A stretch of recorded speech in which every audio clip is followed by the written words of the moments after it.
Hi అండి, నమస్తే. నేను ఈరోజు మీ అందరికీ మటన్ కర్రీ టేస్టీగా అస్సలు మసాలాలు లేకుండా ఎలా చేసుకోవాలో చూపించబోతున్నాను.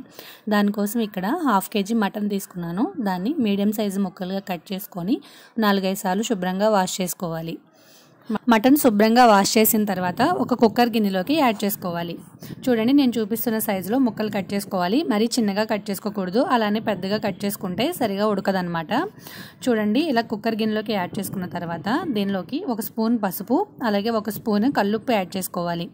దీనిలో వాటర్ ఏమీ వేయకూడదండి. కుక్కర్ మనం మూత పెట్టి ఉడికించినప్పుడు దీనిలో నుంచి వాటర్ ఊరుతాయి, అందుకని మనం వాటర్ ఏమి వేయకుండానే ఉడికించుకోవాలి. చూడండి, ఇలా పసుపు ఉప్పు వేసిన తర్వాత మూత పెట్టేసుకొని కుక్కర్కి విజిల్ పెట్టి 2 విజిల్స్ వచ్చే వరకు లో ఫ్లేమ్లోనే ఉడికించాలి. మరీ ఎక్కువ విజిల్స్ వచ్చే వరకు ఉంచకూడదండి, అప్పుడు పీకుడులా అయిపోయి ముక్కలు అనేవి టేస్టీగా ఉండవు. అందుకని కొంచెం తక్కువగానే ఉడికించుకోవాలి. మళ్ళీ అవసరమైతే మనం కర్రీలో కొంచెం ఎక్కువ వాటర్ వేసుకొని ఉడికించవచ్చు. ఇలా పసుపు ఉప్పు వేసిన తర్వాత ముక్కలు మొత్తాన్ని బాగా మసాజ్ చేసుకోవాలి. ఈ రెండు వాటి ముక్కలకి పట్టేలాగా మసాజ్ చేసుకున్న తర్వాత కుక్కర్కి మూత పెట్టి స్టవ్ మీద పెట్టుకోవాలి. ఉప్పు మరీ ఎక్కువ వేసుకోవద్దండి, మళ్ళీ మనం కర్రీలో యాడ్ చేస్తాము, అందుకని కొంచెం తగ్గించే వేసుకోవాలి. చూడండి, 2 విజిల్స్ వచ్చిన తర్వాత చూపిస్తున్నాను వాటర్ ఎలా ఊరాయో. ఇప్పుడు 100% మటన్ అయితే కుక్ అయిపోదు, మనకి ఒక 60% వరకు కుక్ అవుతుంది. అలా కుక్ అయితే సరిపోతుంది. తర్వాత మళ్ళీ మనం కర్రీలో కూడా ఉడికిస్తాము. ఇప్పుడు దీన్ని పక్కన పెట్టేసుకొని దీనిలోకి ఒక మీడియం సైజు ఉన్న 2 ఉల్లిపాయలు తీసుకోవాలి. అలాగే ఒక 10 వెల్లుల్లి, ఒక చిన్న అల్లం ముక్క, నేను చూపిస్తున్నాను చూడండి ఇంత అల్లం ముక్క, అలాగే ఒక 5 పచ్చిమిర్చి తీసుకొని అల్లం వెల్లుల్లి పేస్ట్ సపరేట్గా, ఉల్లిపాయ పచ్చిమిర్చి పేస్ట్ సపరేట్గా మిక్సీ పట్టుకోవాలి. ఇప్పుడు స్టవ్ మీద కడాయి పెట్టుకొని ఒక 3 టేబుల్ స్పూన్ల వరకు ఆయిల్ వేసుకోవాలి. ఆయిల్ కొంచెం ఎక్కువే పడుతుందండి, నాన్ వెజ్ కాబట్టి. ఆయిల్ బాగా హీట్ అయిన తర్వాత మనం ముందుగా పేస్ట్ చేసుకొని పక్కన పెట్టుకున్న ఆనియన్ పచ్చిమిర్చి పేస్ట్ని దీనిలోకి యాడ్ చేసుకోవాలి. మటన్లో వచ్చిన వాటర్ని పడేయకూడదండి, అవి ఏం చేయాలనేది నేను చెప్తాను. ఇప్పుడు ఆయిల్ బాగా హీట్ అయిన తర్వాత దీనిలోకి కొద్దిగా కరివేపాకు వేసుకోవాలి. కరివేపాకు ఫ్లేవర్ అనేది ఆయిల్కి పట్టి కర్రీ అంతా చాలా టేస్టీగా ఉంటుంది. కరివేపాకు కొద్దిగా ఫ్రై అయిన తర్వాత ఇప్పుడు ఉల్లిపాయ పచ్చిమిర్చి పేస్ట్ వేసుకోవాలి. ఉల్లిపాయ పచ్చిమిర్చి పేస్ట్ అనేది గోల్డెన్ బ్రౌన్ కలర్లో ఫ్రై అయిపోవాలండి. ఆ తర్వాతనే మనం దీనిలోకి అల్లం వెల్లుల్లి పేస్ట్ని యాడ్ చేసుకోవాలి. చూడండి, ఆనియన్స్ బాగా ఫ్రై అవుతున్నాయి. ఫ్రై అయ్యే కొద్దీ మనకి కలర్ చేంజ్ అవుతూ ఉంటుంది, చెక్ చేసుకుంటూ ఉండాలి, లేదంటే ఉల్లిపాయలు మాడిపోతాయి.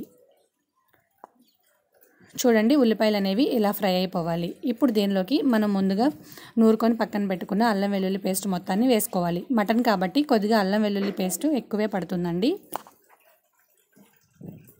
అల్లం వెల్లుల్లి పేస్ట్ వేసిన తర్వాత మాడిపోతూ ఉంటుంది, కలుపుకుంటూనే ఉండాలి. అల్లం వెల్లుల్లి పేస్ట్ వేసిన తర్వాత ఉల్లిపాయ పచ్చిమిర్చి పేస్ట్, అల్లం వెల్లుల్లి పేస్ట్ కూడా బాగా ఫ్రై అయిపోయిన తర్వాత ఇప్పుడు మనం కుక్ చేసుకొని పక్కన పెట్టుకున్న మటన్ ముక్కల్ని మాత్రం యాడ్ చేసుకోవాలి. వాటర్ రాకుండా ఓన్లీ మటన్ పీసెస్నే యాడ్ చేసుకోవాలి. మటన్ పీసెస్ వేసిన తర్వాత వీటిని కొద్దిగా మీడియం ఫ్లేమ్లో పెట్టుకొని బాగా ఫ్రై చేసుకోవాలి. అప్పుడే మటన్లో నుంచి పచ్చివాసన అనేది పోతుంది ఆయిల్లో ఫ్రై అవ్వడం వలన. చూడండి, ఇలా మటన్ ముక్కలన్నీ పెట్టేసుకున్న తర్వాత కొద్దిగా తిప్పుకొని మూత పెట్టేసుకోవాలి.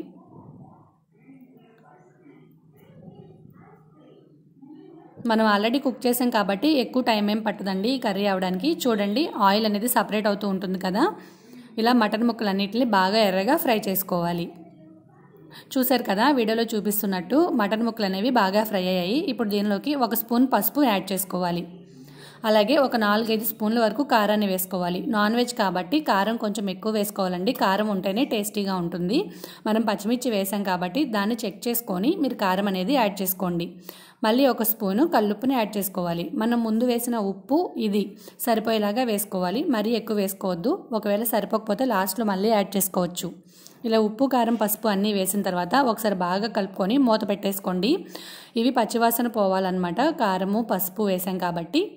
చూడండి, మూత తీసి చూపిస్తున్నాను. మొత్తం అన్ని పచ్చివాసన పోయాయి కదా. ఇప్పుడు దీనిలోకి మనం మటన్ కుక్ చేసుకున్నప్పుడు ఉన్న సూప్ ఉంటుంది కదా, దాన్ని యాడ్ చేసుకోవాలి. మీరు మటన్ కుక్ అయిన దాన్ని బట్టి వాటర్ని అడ్జస్ట్ చేసుకోవాలండి. మీకు ముందు కుక్ చేసినప్పుడే మటన్ కనుక 70-80% కుక్ అయిపోయింది అంటే మీకు మటన్ సూప్ మాత్రం వేసేసుకుంటే సరిపోతుంది. మళ్ళీ ఎక్స్ట్రా వాటర్ యాడ్ చేయాల్సిన అవసరం లేదు. నాకు ఇక్కడ 60% కుక్ అయింది కాబట్టి నేను సూప్తో పాటుగా కొద్దిగా వాటర్ను కూడా యాడ్ చేసుకుంటున్నాను. అలాగే వాటర్ వేసే ముందు దీనిలోకి ఒక చిన్న స్పూను ధనియాల పొడి వేస్తున్నాను. ధనియాల పొడి తప్పితే ఈ కర్రీలో నేను ఇంకా మసాలాలు ఏమీ వాడట్లేదండి. మసాలాలు లేకుండా చేస్తున్నానని చెప్తున్నాను కదా, ఎటువంటి మసాలా వేయకుండా కూడా కర్రీ అనేది చాలా టేస్టీగా ఉంటుంది.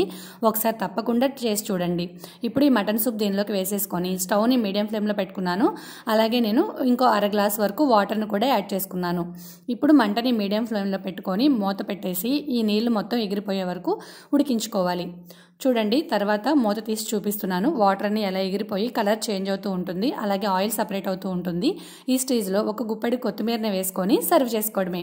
ఎంతో టేస్టీగా ఉండే మటన్ కర్రీ రెడీ అయిపోయింది.